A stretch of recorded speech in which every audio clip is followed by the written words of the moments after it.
ہے۔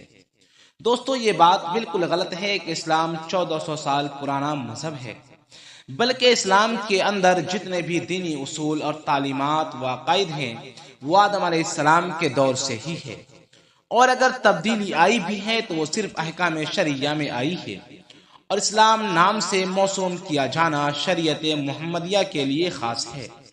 اس کا بالکل یہ مطلب نہیں کہ اسلام 1400 سال پہلے آیا۔ تو امید کرتا ہوں کہ آپ اس جواب سے مطمئن ہو گئے ہوں گے اور آپ کے ذہن سے وہ سوال غائب ہو چکا ہوگا، جو سوال اکثر آپ کے ذہن میں آتا رہتا ہے کہ اسلام 1400 سال پرانا مذہب ہے۔